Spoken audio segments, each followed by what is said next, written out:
Welcome back to the Brandon K Show. This is a real show. And we're in the middle of Brandon K every day in March. We got off to a slow start because I was having some issues posting my episodes. But the Brandon K Show is real. And we are sponsored by Giftiply Charity wrapping paper. And this is the start off of Dealing With Week, where I want to talk about dealing with different mental issues and addiction issues. And I'm here today with my guest, Brett.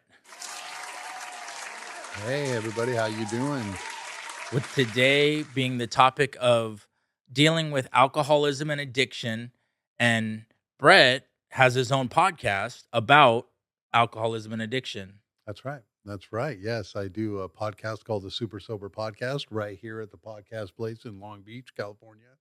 Um, I started that last year after I met Solomon. He definitely decimated the learning curve of starting your own podcast and editing and all that.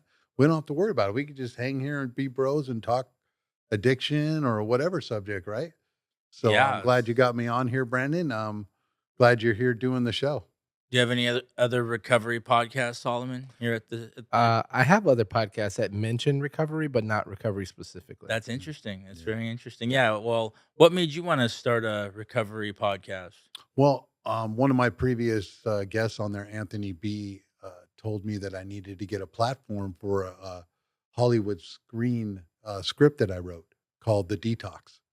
So I wanted to get a platform for that because I wrote that probably about 4 years ago. So I've been trying to get that into Hollywood. It's a story of addiction, the most deadliest disease that man has ever known. Okay. It's a Hollywood spec script for a streaming series. I wrote the first whole season. So he said, you need to get on some podcasts or do something. So I just started my own platform, started my own business of f3recovery.org, and then started the podcast. And then one of my coworkers and some other friends were wanting to talk recovery and started it up. That's interesting. And you're like the most qualified person I know to talk about this. One of them. You got over 20 years of sobriety. That's right. My sobriety date's 4/21/03. I'll be coming up on 20 years of sobriety in April. But Wow. you 21 also, years, 21 years. But you also work in recovery, like as a major, like as a RN or Yes, what? I am an RN with a BSN. I work in chemical dependency. I have Yeah. been, this is my 10th year of working in chemical dependency. I've been a nurse working in hospitals for almost 19 years now. Yeah, and you said also like there's helping people with mental issues too. Absolutely. I'm a psychiatric nurse. So I've worked everywhere in a hospital, but my specialty is psychiatric and chemical dependency. And you get into some real cool stuff on the show. I've seen about, how to help not only with alcoholism, but, with different mental illness. Absolutely. Who was your guest on your last episode? That was Dr. Alan Resch on episode 13. She was breaking down the central nervous system. The central nervous system. That's the one to check out for sure.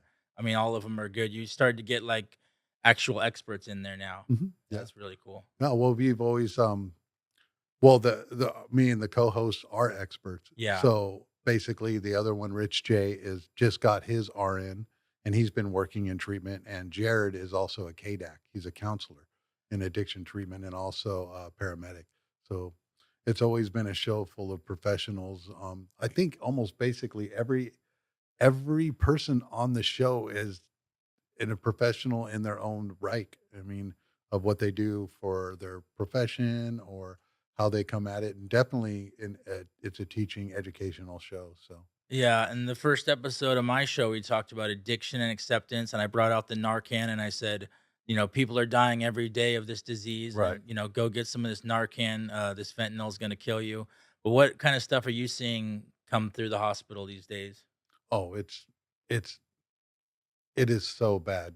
I mean, never have we seen this evolution of the disease of addiction just crushing people. Um, I don't really know what it is, but over the last 5 years, we've seen younger people just ripped apart as if they've been drinking their whole life. I don't know if it's the way that they're distilling the alcohol or the new GMO hops or barley, or if it's some new synthetic process with it. But we got people that are coming in at 20 years old as if they've been drinking their whole, like, for 50 years. Oh my I god. don't know how much you know about this, but like it's also like alcohol has to evolve. Like, oh, let's get more strong alcohol and let's Mhm. get like more weird Yeah. mixes and like I don't know. I mean, I know people are into like I mean, Four Loco was a heavy one or 151 or like Mhm. I don't know which ones you were talking about, but like the more distilled ones. The White Claws and Yeah, those. those seems like they would be mellower. I've been sober 7 years. I never had a White Claw, but those Mhm. seems Yeah, like either have I. Yeah. they're kind of like silent but deadly, or what do you think? I don't know. It's just It's if you have across the 20 of them, board. if you have 20 of them, it's you're Yeah. gonna have some trouble. I really don't know. Man, I'm just talking about alcoholic cardiomyopathy, which is the heart problems that come from drinking. Mhm. I mean, people with just their hearts as if they're like 80 or 90 years old with ejection fractions in like the 30s. The normal ejection fraction from your left ventricle is 70%. We got 20-year-olds coming in with cirrhosis, hardcore pancreatitis, just esophageal varices, people in their 30s as if they were drinking for like 30 or 40 years. It is next level stuff going on. Is that attached to also they're on drugs? Like the drugs could I'm just talking about the straight alcohol, yeah, let alone the other drugs that are on top of it. I yeah. mean, the synthetic drugs that are going on out there and what's been happening is what we see in the hospital with the fentanyl. People are getting, they're going into DTs on day 3 and 4. They're getting so sick that we can't even take care of them on our floor. We have to send them to the ICUs Let's and let's all that. describe to the audience what DTs are. That's delirium tremens. Delirium tremens. I mean, I feel like in my later years of drinking, I started to have hallucinations Yeah. and I started to withdraw from alcohol when I didn't have it and start to hallucinate when I didn't have it or when I did have it. But like, how do you describe DTs? Yeah, the This body's is just just from alcohol we're talking about. so yeah, so the body is just so the body is so adaptive. The body is just extremely adaptive. So after a long period of drinking, the normal person would take the amount of what we drink on a normal daily basis and their alcohol level, which would be like over the 400s into the 500s, which is a comatose level. So Hmm. these people or like me or maybe you, we walking around in the high fours functioning, driving, doing what we do on a daily basis because the body's adapted to that amount. The body's always adapting. But then, It's called homeostasis. That's the baseline. So people's new baseline comes in, and then we'll take their blood alcohol level and we'll get their lab work and we'll get a whole picture of what they're doing. And then it's like this person's been drinking for 10 years, almost a gallon of alcohol a day. right. So when we take it away, it's called decompensation. So that's why we give you the drugs so we can bring you down slowly but surely. But it's too much for the body. It decompensates too much. It's too much without the drugs, and the body can't function. It takes time for the nervous system to reset. So somebody could have DTs just like for decades, like whenever they. It depends. Everybody's different. It's hard to tell. So some people don't ever go into DTs. Some people they detox just fine, and Right. we bring them down with a certain amount of benzodiazepines. Those are central nervous system depressants because alcohol is a central nervous system drug. It's a central nervous system depressant drug. Alcohol is a drug. And I'm just trying to understand this for myself too, but like DTs happens when someone is actively in their alcoholism. You have DTs like When you take the alcohol away. from drinking, Mhm. and Yeah. then when you take it away, Yeah. even for a short period, you're going to start to have DTs. Yes.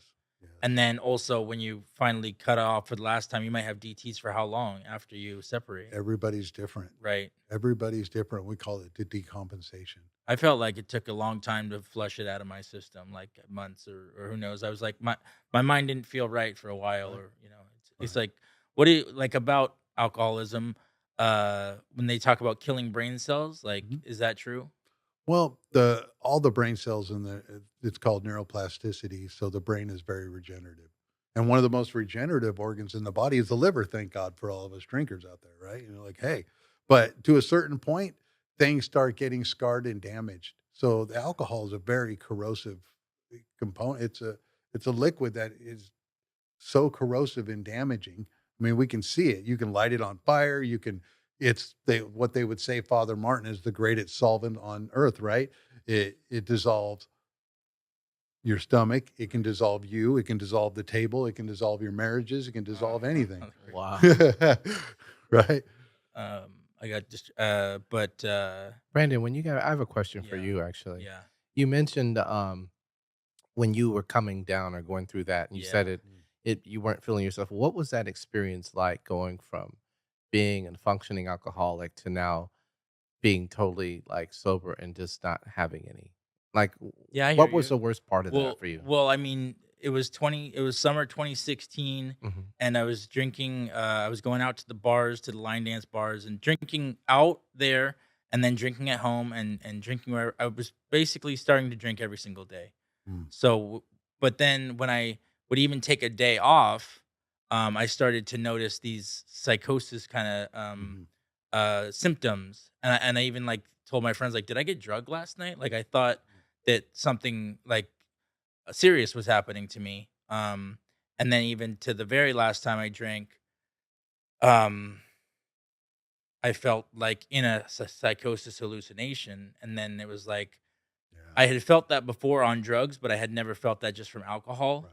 So that's when that was my bottom to go and try to That's get. scary stuff, right? And then in the morning, I woke up with the hangover, and I couldn't even like read the words on the wall. Wow. And I was in a yeah, it gets very intense. And when if I ever share about it, I say, um, you don't think that that can happen with just alcohol. You think that Oh. especially like I was 31. Is like I didn't think that was gonna escalate that quickly. Happening younger and younger, man. Hmm. And I mean, that's your sobriety at age 7 years. So I mean, I'm saying I'm noticing this over the last 5 years, but maybe it is 5 to 7. But it's just been getting worse and worse to clarify on the question. But then with all the other synthetic drugs and what's going on with the fentanyl and all these drugs you can get from India across, you can order them on the internet, the benzos, we like to call them wham whams and zoom zooms. I had a Xanax addiction as well. Like so So so you that know. that was like this withdrawal I had from the alcohol felt like the same withdrawal I had from the benzos. Right, And it's like because it it's is, because the dissociation. benzo is a central nervous system depressant. Hmm. So we call that powdered alcohol. Powdered Mhm. alcohol. Yep. Yeah. Benzos. That's your Ativan, Xanax, Klonopin, Librium. So those are the medications we give you to get off of the alcohol. Yes. So they're both central nervous system depressants. So they wean you down. So you're have this amount of alcohol level, Yeah. then we want to detox you off it safely. That's what we do at my work. So So you. we bring you down with the benzos. Sometimes we'll give you a Librium, which is a very common one for the audience that's listening. Someone's been like, "Oh, I went to the emergency room. They said they gave me a script for to go to AA. I obviously I had a drinking problem. They gave me a script for Librium." Hmm. So they're like, "Oh, thanks, doctor. I'm going to go home and detox myself on Librium at home," which is usually never turns out well. Oh, then they got like naltrexone. Mhm. Well, naltrexone is a mat med. That's a medication assisted treatment drug. What's that do? Well, that's just to help you with cravings. Oh, right. That's the one that helps you with cravings. Mhm. Antibusin Well, that anti-abuse is a whole different one. That'll make you throw up. if you drink. Yeah, if you drink. So That's a these are hardcore one. It's So, designed to make you throw up? yeah, yep, Like, to get the absolutely. alcohol out of your system? It's designed to make you deathly ill, so you will not drink. Oh, wow. Yeah, it's called yeah, anti-abuse. yeah. It's not very used very much these days. So, I mean, from So where we are. So naltrexone is one, and Camprol is another mat med. what? Medicated assisted treatment medication. So Suboxone is a medicated assisted treatment medication also for fentanyl and opiates. I heard they might like give that to people less because that also becomes addictive. Suboxone? Yeah, Oh, that's a whole nother. You want yeah. we're going down the rabbit I'm hole just here, saying Brandon. what I'm But saying. yeah, If people so if people know about Suboxone is a synthetic opiate yeah. that we give for them to get off of the opiates because the withdrawal from the opiates is so gnarly. It used to be methadone, but people still do the methadone. Methadone this is such a controversial situation going on. So when I first started working in treatment, my first one, which was at a treatment center locally here, that's when Suboxone came out. They came out and marketed Suboxone as the good end all. Don't worry about the methadone. We were doing these complicated titrations, a certain amount of medications as we go through, and it won't be a continued medication. There Right, won't be a maintenance with Suboxone when it first came out. right, And then sure enough, their intention was the whole time to be on maintenance. right. But I mean, it's the lesser of the evil for sure, I guess. But people these days, I mean, because you have to do the double kick. is Yeah. what we call. So if Oh, you're coming wow. off Oh, the yeah, the opiates, double kick. you have to come also off the Suboxone Yeah. in one pop. So people are just starting to kick it just straight old school these days because they're not wanting to do the Suboxone anymore. It's a lot. The evolution of what we're doing in treatment and how we're treating it through the hospital areas or the treatment centers, from what I've been doing it for the 10 years, but let alone the doctor I work with who's been doing it for a long time, one of the most prominent in the industry, and so many of the other people collaterally that do this. This is such a vast problem. I just heard that they more recently they're like, now I'm not even going to give you the Suboxone because I don't want you to have to kick this next thing. I don't want to you addicted to something different. I don't know how many doctors do that, but some are going No, to say the they're not. mostly Yeah, it's like, look, you need to stay on Suboxone because the chance for you to relapse is so high yeah, off of the fentanyl, the withdrawal and the sticking in the fat cells of it, the whole process, like what you were talking about, how long to get out of your system for sure, the alcohol. I yeah, mean, there's an old saying that was taught to me when I first got in recovery. For every year that you've been drinking, it'll take 1 month for you to quell the process right. and get back to a certain amount of normalcy, or what we would call in the medical field homeostasis. So I was drinking for 20 years. So for me to get to back to a certain kind of normal baseline, but I started drinking at 11.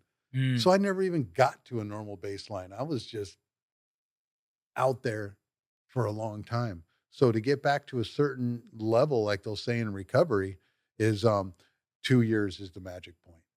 Oh, yeah, and I wanted to go back to the brain cells things. I've heard that Mhm. you do kill brain cells, but you have so many to spare that like No, your brain cells regenerate. If it was okay, going to kill so many brain cells, I'd be like this right now on the podcast. right, yeah, Believe me, uh, I killed a lot of brain cells. okay, and then as So I you're mean, but you would see the damage, but the body is so regenerative.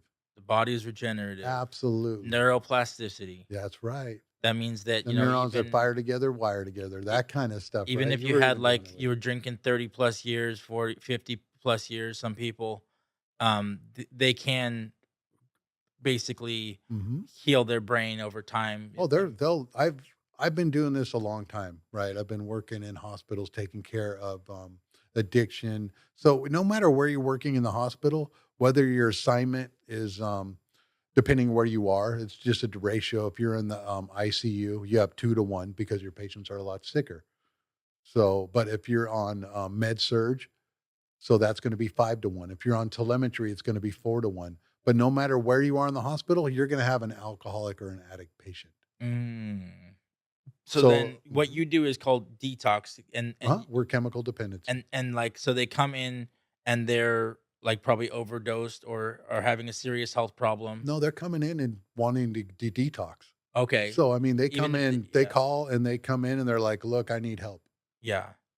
And then Or they you don't want help, or they come in through the hospital, through the emergency room, yeah. and then they get talked to by the doctors and the nurses and or the social worker, and they're saying, "Hey, do you want help?" Because obviously you. But most with this disease, which is so deadly about it, it's the only disease that tells you you don't have one. Yeah, and there's certain places like I don't know, like the Rock Center where they would do Absolutely, a detox of just hey, you're not going to have anything, yeah, shake and bake stuff. shake and bake, and then but you do a medical detox, so you're Absolutely, gonna give them something to help them we. through the withdrawal Yeah, symptoms. you're not coming into our place and not taking medication. It's a medicated. It's a medical And now once they assisted treatment. I don't know how long they stay in there, but once they go through that program, then what is the advice from the hospitals for what they should do Well, we next? do a whole in recovery. So, I mean, basically, first we got to get the drugs out of you. We give you drugs to get off the drugs. Mm-hmm. That's that gnarly.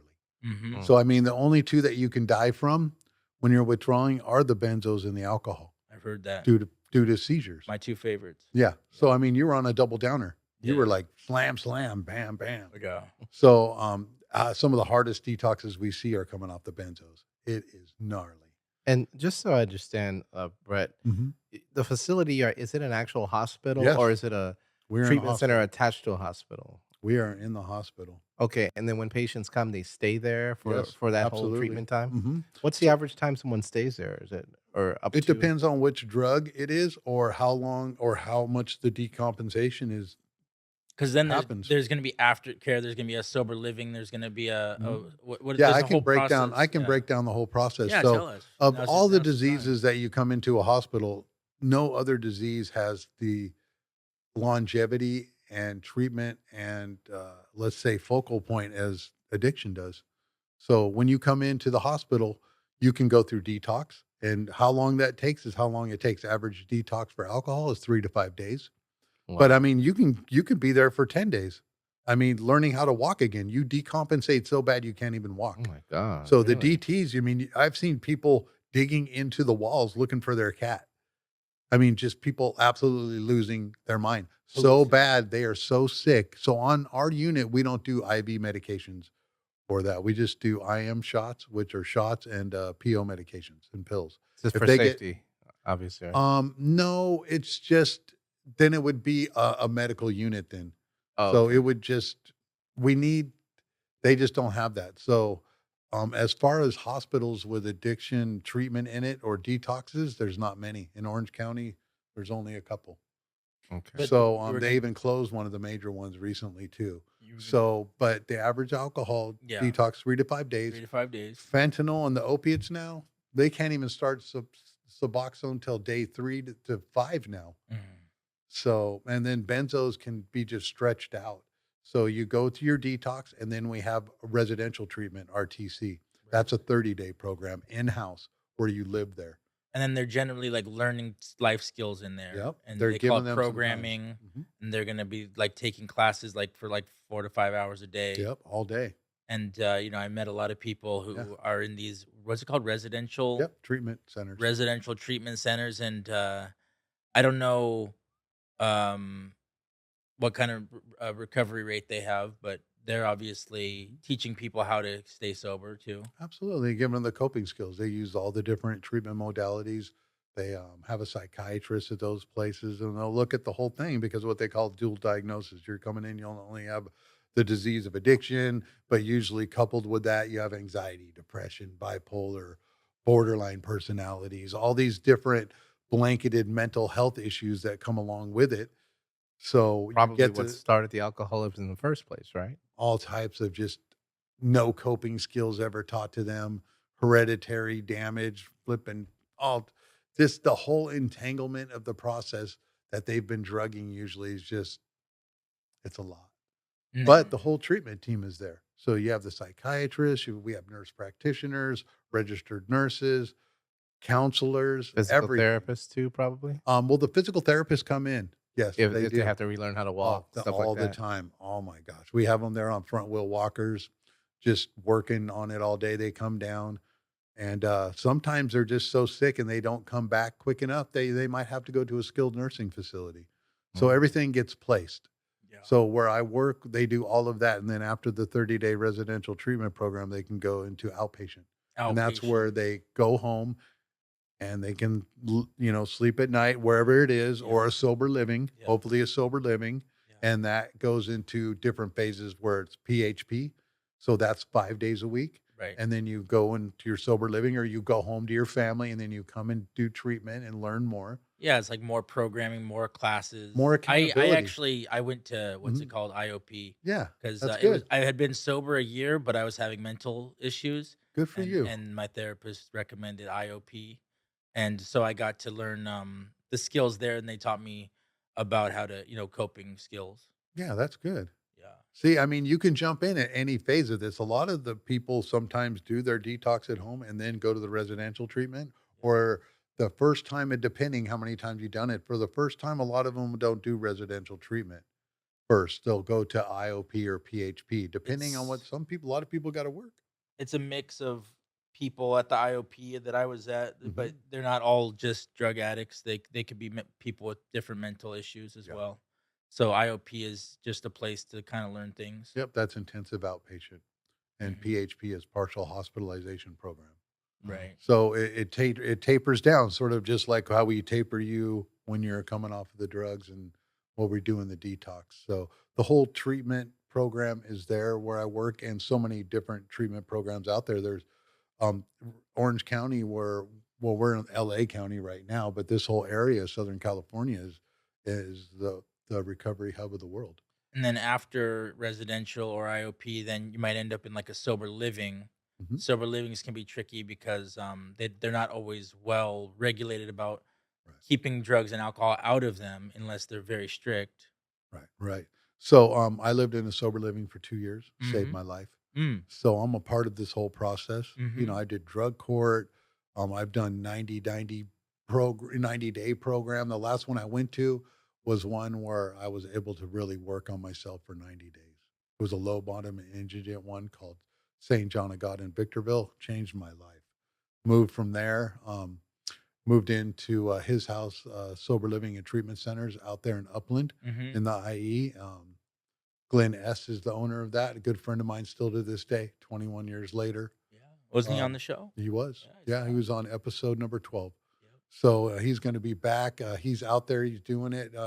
It's, his house, New Creation, Sober Livings and Treatment Center. So, he offers all that in his. It's not in hospital.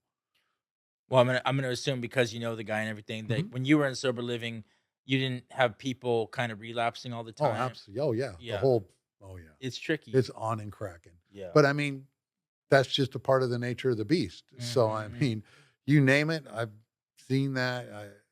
People overdosing and dead on the toilet, from heroin overdoses to people on top of the roofs, in a meth psychosis. Just all of that goes on. Of course,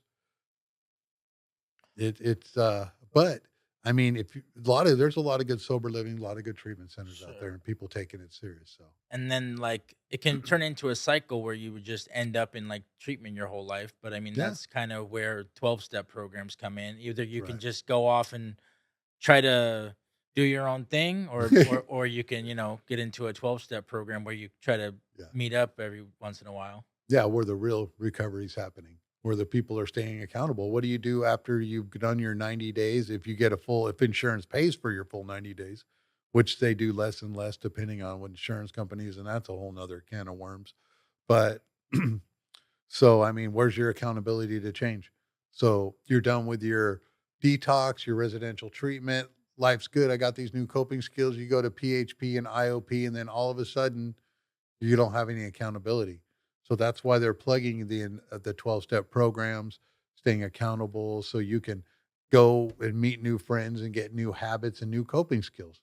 Because Yeah. the best way to get rid of old habits is what?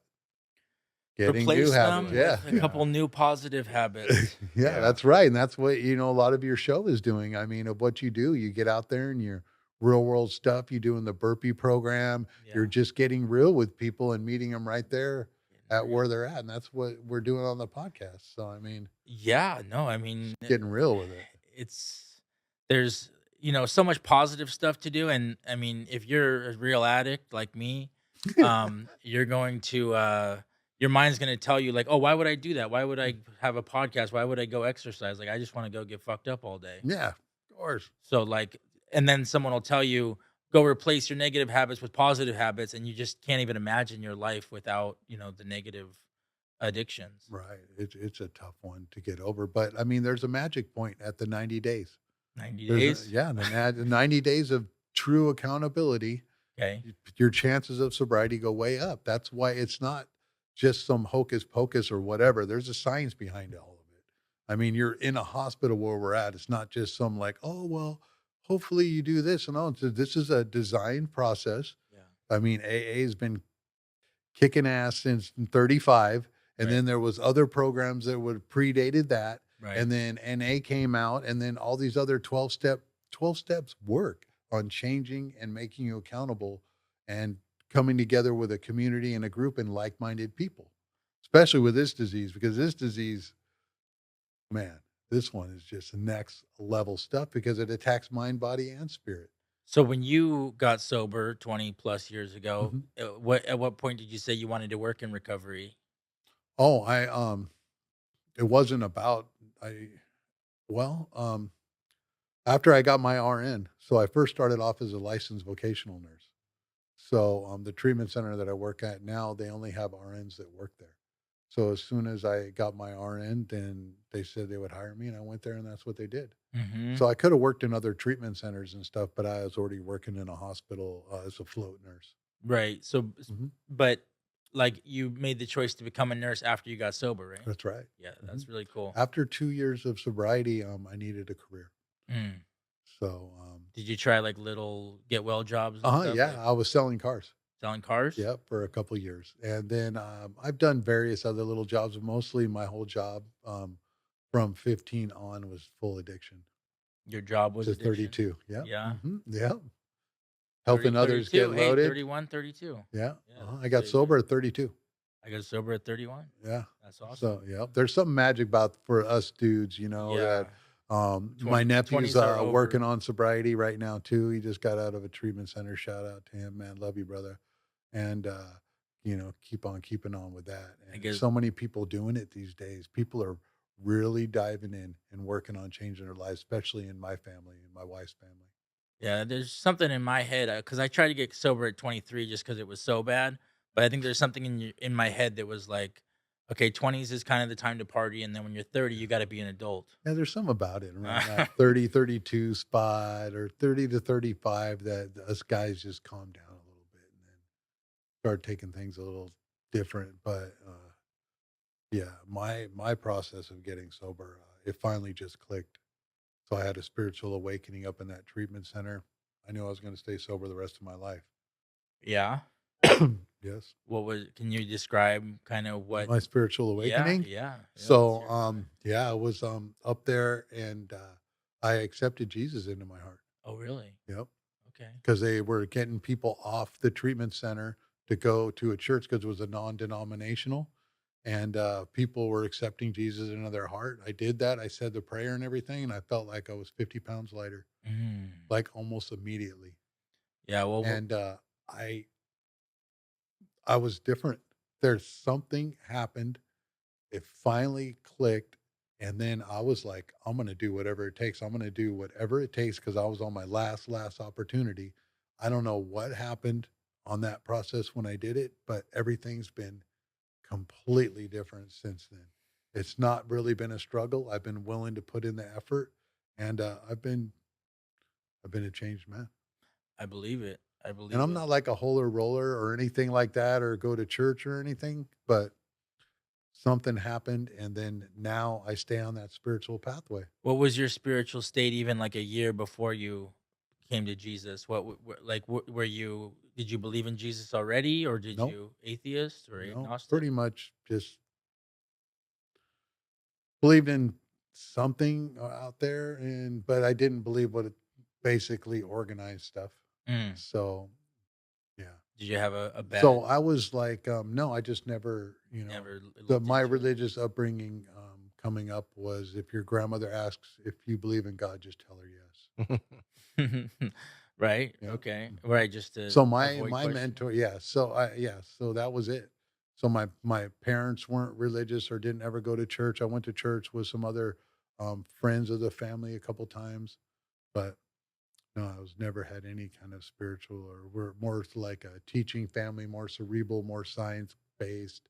But it wasn't like don't go or don't believe in God. It was never like that. My parents let me make my own connections with whatever it was I was going to do.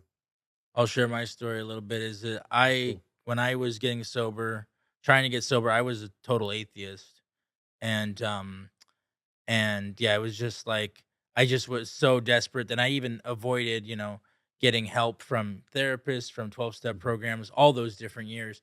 But yeah, it was just really being desperate to so you find a higher power sometimes when you're at your lowest. Yeah. But even so, like um when the 12 steps, they're very inspired by Christianity. Mhm. So like I do have like an anti-religious thing in my head, but there's certain parts of 12-step programs that say like be quick to see where they're right, be quick to see where religious people are right, and don't be closed-minded to Right. to listening to religious people and seeing the similarities and not the differences. Like these are Right. tools I've learned from 12-step programs, Mhm. and so it's interesting that like these 12-step programs were completely based out of, you mentioned the Oxford group earlier. Mhm. The Oxford group was literally like the six steps of Right. of the 12 steps. Mhm. But they were very much like accept Jesus into your heart. Right. So, I mean, God based and stuff. So I could go deep with that about just like the principles that, that keep people sober. They have been around, since the Bible. of course, even before that, Yeah. I mean, they're spiritual axioms. That means they're the truth no matter what. Like 1 and 1 is 2. Right. So the spiritual axioms, that's what the program's built on. Spiritual axioms, the truth, like living to give. Living to give, So service, there's service of others, and service, just so many powerful things that charity. are. Yep. These are all the same. We're a communal species. So I mean, Altruism. These are all the but same. I mean, to pull in addiction is separation and slavery. One word to describe addiction would be slavery. You're just a slave. You're doing something against your will. That's one of the main signs and symptoms is like, oh, I'm just going to stop. And then you can't stop. And you're doing Yeah. something against you're a slave. Right. And that's hardcore stuff right there. Oh yeah. The No. things that we do and the things that we see and then how sick people get is just so next level that there's got to be some divine intervention happening. Right. No, because I can put that together that if there was no higher power, no good in the world, like we would all just be addicted to drugs and wouldn't have anything good around us and we'd all be hurting each other. But my concept of a higher power is that we help each other. And like Yeah. when I see people helping each other, that's when I connect to my higher power. Right. That's beautiful. And that happens at church. Yeah. People that come doesn't together at have church be to help each 12-step other. based. I mean, a lot of people, we're wired to help each other. We're not, there's certain chemicals that get released when we see people being helped and when we're helping other people and all that too. So that's a whole different process of natural drugs that get released. So we can have those kind of feelings and stuff. One of our other axioms would be acceptance. Right.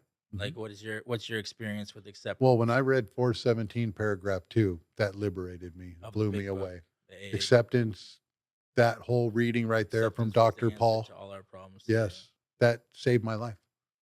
So when I was even further liberated, I was 50 pounds less floating around. And then I decided, because I hadn't given the program a chance, I said I was going to do it because you'll hear it. So give it a year. And if you don't like where your life is, work all 12 steps, give it the best you can, do everything that's suggested, and then see where your life is after a year. And if you don't like where it is, then we'll refund all your misery 110%. What did You you can have have your what shitty life What did back. you have to accept at that time? Resentment? I Or was in fight against everything that my senses could fight. controlling, trying to Dude, I control just every hated outcomes? I hated authority. I hated the government. I hated the way that people treated other people. I hated the way that our laws and regs and regulations and rules. I'm an old school punker. Mm, So, I mean, you talk about religious upbringing. One of the first albums I ever bought was Bad Religion, Back to the Known. I love them. And then, yeah, of course, right? That's the cross buster on there. Mhm. It's the cross with a big line through it. And Greg Graffin is one of my mentors. I mean, he's a true atheist. I mean, he's a singer of Bad Religion, but he's a double PhD. He's an incredibly smart man, well written, very compassionate. And you hear the band name Bad Religion, you think it's all bad, but incredible stuff. So you know a lot about him as well, because like I don't know if you still study him and stuff, but they have a point with that about like there could be bad within the religions as well. Oh yeah, I mean, you don't have to have religion or anything like that to be a good person. That's one Right. of his main things. It's Yeah, like you he's can got be a an song. atheist and still have He's got a song "Atheist Peace." Yeah, It's one of my favorites. Yeah, But, and like he's like saying like we could all be just let's give away our religions and let's just live together in harmony. yeah. I mean, most people think that if you don't have a religion or some kind of belief that you don't have a moral compass or can't be good. Right, And that is just that's a lie. right. So I mean, and things have evolved and for me, if it wasn't for the program, I would have never gotten to my higher power. I Right. would have never gotten the spiritual aspect of things. For me, for my spiritual awakening, it all started off with God being good, orderly direction. They said, Brett, can you just at least take some good, orderly direction? Mm. And I was like, probably not.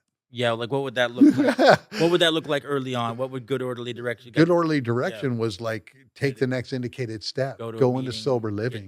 get the Go to job. sober living, be Yeah. around other people that are sober and on that pathway. Do what's suggested. Work the 12 steps. Get some new coping skills in your life. Right. and stay accountable. Do your meetings. How about honesty? That's a major principle. Practicing, yes. Did you have trouble being honest Oh, in your early I'm a years? natural liar. Yeah. I was stealing in 3rd grade. And it just came natural. I would lie about stuff just naturally. I still can quell that back. Yeah. Talking with my wife, I was like, first off, she asked something, and then sometimes I just gotta filter the first responses. And I was like, Yeah. "Why would you lie about that?" I was like, "Well, Oh. protect her psyche a little bit or Oh. something." And it's like, Oh, yeah. "Oh, yeah, you just tell the truth." Sure. Well, I mean, you It's a bring up a practice point. skill, right? You bring up a point where like maybe it's not always the right thing to be honest, like because you could hurt somebody if you're too honest. Right. So I mean, You like, can't handle the uh, truth. do, do you No. do you? I mean, do you think that there's a real balance there, or do you really think you should just be honest all the time? Well, of course, there's a balance. Yeah, In a you can society hold things full of back. liars, I Yeah, mean, you're gonna be the only one telling the truth. but Depending, I mean, that's a whole vast subject right there too. yeah, I call it navigating the planet of personalities.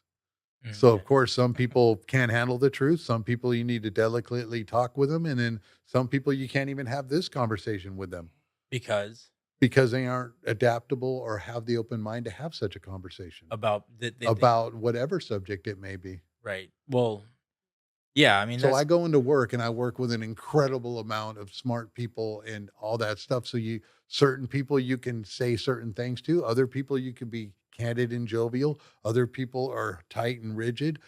So I mean, that's what I call navigating the planet of personalities. mm, So each person I have my own relationship with and my own boundaries with, and then vice versa from them to me. yeah. Well, that gets into integrity, Mhm. which is another major principle.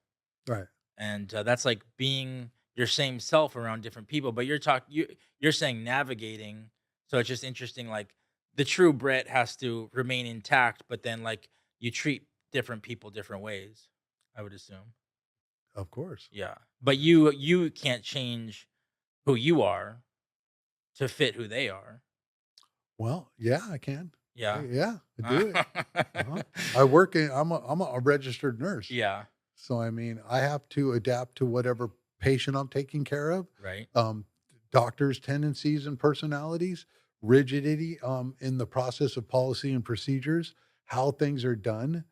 Things have to be done in dotting the i's, crossing the t's, how to handle things, how to navigate within that and still get things done. It's quite the arduous process to get things done, and then in close quarters, and then having to deal with so many different situations. I Yeah. mean, it Yeah. just let alone having to get somebody to a healing point, Yes. and then the patients, each one's different too. Right. Right. So one I could be cool with, the other one I already know this guy. This guy's one of our core relapsers. He's coming in, and Yeah. I know how he's going to be, but he gets better on day 3. So Right. we already know that his first 3 days are going to be gnarly. So I mean, Why do you think people relapse? why do you think people relapse? Yeah. Why do you think people relapse? Because it's hard to break addiction. What is the spiritual solution? The spiritual solutions outlined in the programs. Okay, so like So it's just all of it, all the principles together. I mean, yeah, there So like isn't one certain all. thing. So you got to get what your best coping skills are. So Mm-hmm. everybody's got their things that kind of jive with them. Yeah. And but if you less you practice them and do it, then none of them are going to be solution or anything that's going to get you to break that habit. So hopefully you can get off the juice long enough through going through a residential or whatever to get to a point to where you feel or you've uploaded new coping skills or it's been long enough that this could be a viable new way of life for you. Right. Recovery is gonna look different for every person. So like there. But the process of how you're getting into that different Yeah. remains the same. And like. They call that terminal uniqueness for a Right. lot of them. It's like, well, Yeah. if you had my background and my issues, and Yeah. it's like we all breathe air and drink water and put our legs, pants on one leg at a Yeah. time. Look for the similarities.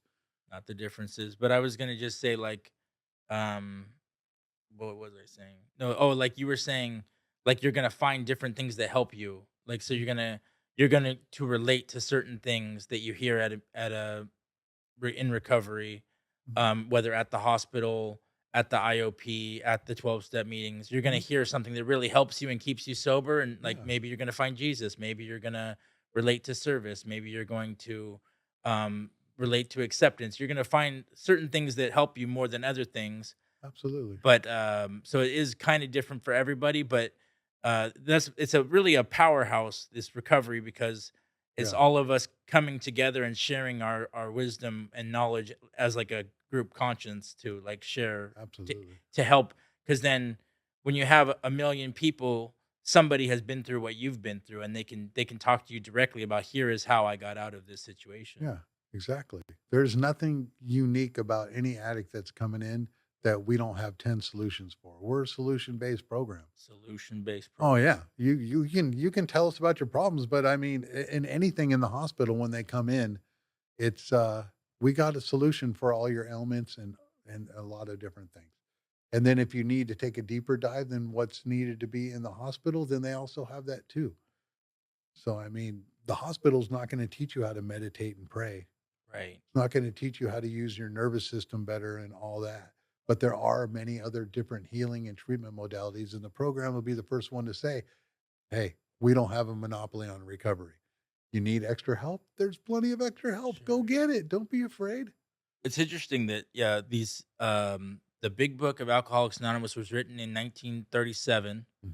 and they bring up meditation. Like, how much meditation was, like, I in the think it was public in eye 39, at that time? Oh, 1939, I right, think they were, yeah. right. But, so what was you saying about, I was saying, when yeah, so 39, so the meditation, like, do you think meditation was, like, people knew about meditation back then in absolutely, America? Like, absolutely. from because, like, it wasn't as, prominent though, right? Well, I mean, they've known about meditation for a long time. I Right. mean, since the beginning of time, basically, Yeah. since I don't know when they first started doing it, but it's in a lot of different cultures and religions and all that stuff. It's a basis practice, especially in Sure. Well, India I know and it's Eastern yeah. cultures I and know it's been everything. around there for So, I thousands of mean, years, but in America, I thought it was probably less. less prominent, yeah, Yeah. but they Yeah. know the healing treatment. So, I mean, the founders of our program, William James and Carl Jung, and Right. William James is the father of psychology, Right. and Carl Jung, one of the greatest thinkers, and a lot of them that came together through this spiritual divine process to take the pitfalls and the pros and cons of the Oxford group and the Washingtonians to not fall upon its own weight, and then create the AA and then NA to come in after that, and then OA and whatever. 12 steps remain the same across the board. Yeah. So, Why I do you mean, to think? throw in the meditation part, we got to get quiet Why do you think it is that the 12 steps can, like, help with overeating and basically codependence? And why do you think that these same 12 steps help every addiction? because they're spiritual based in nature and give you the coping skills of why you would be doing something destructive Right. in the Anything first place. destructive. Because most people, if you ask most people what their greatest coping skill is, most people don't have any coping skills or something that they go to. Mm-hmm. That's why it's so powerful to come into 12-step programs, because look at the coping skills you're getting. Bunch. A ton. Bunch. We just cranked out a whole bunch of them. Oh yeah. So, I mean, if you can start adding a coping skill into a reoccurring event into your life, then Well, you're gonna see the change happen, and then you'll be able to use that new coping skill. And a lot of what the program would say, most of it is can be summed up in 3 words, is, in 2 words, is let go. let Letting go. go. Yeah. Let go of bad relationships. You just let it go. Yeah. Let Accept. go of all the Accept. negativity that you've been practicing for your life. Yeah. I what was I gonna say? Oh yeah, we didn't even get into what the 12 steps are, and we didn't even hit on It's so amends. vast. Yeah, I know. There's like we didn't even touch I on mean, I all do the that on my things. podcast. We Yeah. do the first 10 episodes was all basic stuff, and then the first, episodes coming in through 6 through 10 are all the 12 steps. But it's so vast. They're vast topics. You can't just crank through the 12 steps Yeah. in an hour, let alone Yeah. people have been practicing it their whole life. Sure. I mean, Sure. people in the program forever. I've been practicing it for 21 years now. Yeah. So, I mean, and the steps mean so much more to me now than it did when I first got into the program. So true spiritual readings will change as you change.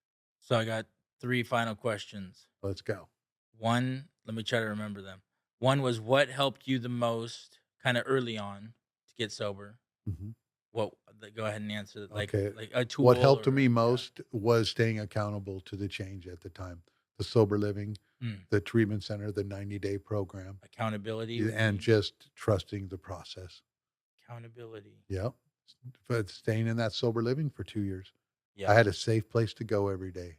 Did you struggle with thinking about alcohol and Oh, yeah, I still drugs? think about drinking. Yeah, Come on. sure. Oh, yeah. But but My little demons be talking to me. but "Hey, bro. Hey, what's up, dude? that's a Let's good go time light your life on fire." I'm like, "Nah, not today, bro. to Let me get out my, spiritual, you know, fire extinguisher here." So you mentioned accountability. The next one would be what would you tell the people out here in the audience if they're struggling with alcohol or addiction? What would be the best advice you could tell them? That we're out there and we're staying sober one day at a time, Wow. both of us. Mm, It's happening, and if I can do it, you can do it, and I know so many people out there doing it. miracles. Oh, yeah, Literally unbelievable. If I could stay sober, if you knew me and my addiction. Hey, I want to add something here Yeah. because having experienced both of you guys in the different settings, there's this, to the average person, there's this perception of someone who's a recovering alcoholic as someone who's down on his luck, who just looks like they're always, just one step away from the curb, especially in LA and around this Oh my area. god, yeah. And both of Oh, I'm you, driving in. as well as Jared and Rich, Mhm, have been such like cool examples of showing that it's not a death sentence, that you can lead a normal life, that you can mhm. still have support and still be out there and push things forward in whatever you do. And you guys are such Amen. great representations of that. So that's something that I've really been amazed by, Mhm. and I'm happy to see. And that's why I'm really glad to be part of helping both of you sort of push these messages out there. Oh yeah, Oh, man. I yeah. appreciate that. We appreciate you being a part of it, Solomon. I mean, I without you doing this and then interjecting with the great questions and giving us the platform, I'm super awesome that Brandon, we talked about it, and yeah. then I was like, "You got to check this place out," and then bam, here we are. Exactly. It's I manifested it, Yeah, that's right. made it real. But I was gonna say to answer Solomon, like the difference really is like what we're talking about in these solutions, like the higher power and these 12 steps, because you could be a very miserable person. I gave up my alcohol and that was all I had and all I loved. You know what I mean? That's the worst. Yeah. I didn't want to be that person. So that's why I'm Mhm. in the solution. I'm in this solution of being in the positive, finding other positive people. Yeah. And, I'm not gonna, I made a promise to myself, like, I'm not gonna be miserable. I'm not gonna get Mm, sober to be miserable, you know? no, that one sucks. They're not like being a dry drunk. Oh my god. Yeah, there's So if a you fr don't add up the new coping skills and you keep on applying your old coping skills to your new life, it will fail. Period. So it's a rush to get the new coping skills so you can apply it to your new life. So, I mean, it's kind of that simple. it's yeah, simple but not easy, but like Ooh, they it's gonna but take some work, but people are lazy and all that, and because they don't want to put in the work. But the truth is that once us addicts and alcoholics get some momentum, we get some momentum. oh, absolutely. We No, start flipping the script and it y starts going. yeah, no, but it's because alcohol was my solution to every problem, so it's Mhm. like I didn't know Oh, how what a to go-to, get on huh? I didn't you can talk to girls, you can get up on stage, you can go and, think that you're playing music, but, like, you could just feel like you feel like a different person, but then, to actually be sober and do it without that Band-Aid is a whole other game. It takes time. Takes a Takes time. long time. Yeah, well, it doesn't have to take a long time, I've but seen it happen real fast for other people. It took me a long time. no, but I mean, it's something we work on. So, I mean, Mhm. everybody's journey is the journey. So, I mean, 7 years, you know, 7 years. man, I things didn't start rocketing for me until like year 15. Oh, that's good. So, That's good I was news. busting my ass for all those years. So, and then it's an honor to do it. I mean, working on my own life, I mean, I'm worth all my own efforts, all that good stuff, and we all are. But yeah, and I I have this advice told to me, which is focus on the positive and the negative will disappear. That's right. So, all this I do is positive, and on that note, what are a few of your favorite sober songs? Oh, man, we went Songs over that that. remind you of sobriety. And Well, I where's your mean, guitar? You're supposed to sing them now. oh my God, I've been jamming lately. So yeah, I told you before, that's been a while from Stained. That's an interesting one. I never thought of that as a sobriety It song, is a but song, a he is sobriety saying like song. it's been a while. Uh-huh. Can we pull the lyrics up on that song? Yeah, let's see. Let's see if I It's can been a find while it. from Stained. It's been That's a the while. band It's been a Stained. So that's while like since I a could sober mantra song, actually. So I mean, it really breaks down the since I could whole. say that I wasn't addicted. Yep. There's the line Yep. right there. Yep. So I mean, he really breaks it down in that one. That's a really good one. He does a couple other sobriety songs also. So, but different. There's a whole bunch of addiction songs. So I mean, it's right here, and it's been a while since I could hold my head up high. It's been a while since I first saw you, and it's been a while since I could stand on my own 2 feet again, and it's been a while since I could call you. And everything I can't remember, as fucked up as it all may seem, the consequences that are rendered, I've stretched myself beyond my means. So I mean, I could read the whole thing out, Since but I can say I love myself, that's something I got to right. cover that topic someday. Self-love. Self-love is I mean, amazing. right there. He's not when you're deep in your addiction, you're hating yourself. You're And you're just vibing low. Now, do we know if he was actually a recovering alcoholic or was this just a song? We were talking about it. No, I think he's in recovery or was at one point. I don't know, but there's few different songs that they sing that are recovery based, self help based. Mm. This one's a really good song though. It's a great one. All right, so you got to pick two more. I don't know if I know two how more about ones that Tool are. sober? You know, That's a good one. Yeah, can we pull I up don't the really think of lyrics? that one as sober song Can from we pull Tool, up the but lyrics on that you one? know that one's a good one too, right? Okay.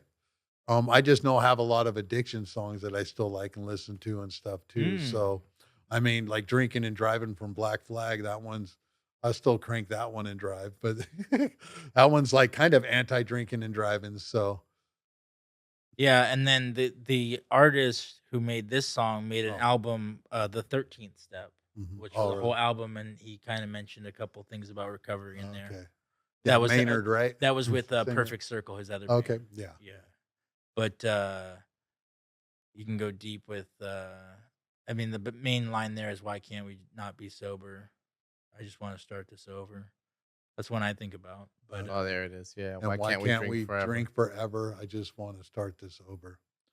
Then it gets into the really defamating stuff. I am just a worthless liar. I am just an imbecile. I will only complicate you. Trust in me and fall as well. yeah, I will find a center in you and I will chew it up and leave. Wow. I will work to elevate you just enough to bring you down.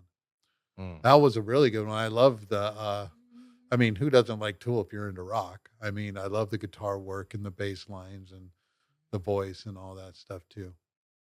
Maynard. I think he has like he lives on like a vineyard, and he drink like he sells wine and stuff. But Mm. he's doing something Hmm. within recovery. I don't know what. Oh, okay. I mean, it just because you use or drink doesn't mean that you can't be supportive of recovery if you're Yeah, not an active addict or an alcoholic. I yeah, mean, lots of people support people that, I mean, people like to help people that help themselves. People like to help people. I mean, people like to be the hero in people's stories too. And, you know, the 12-step program can give you an opportunity to be really helpful to people. I mean, I like being helpful to people. I mean, the program and God made me a registered nurse. I would have never became a nurse if I didn't go into the sober living or if it wasn't for the program. I mean, when I got my nursing license and stuff, they were more interested in who my sponsor was, what my rehabilitation was, how long I had been sober, and all of that. And if it wasn't for that, I would have never been able to become one. right, So, I mean, right. it's recovery has been the best thing that's ever happened to me.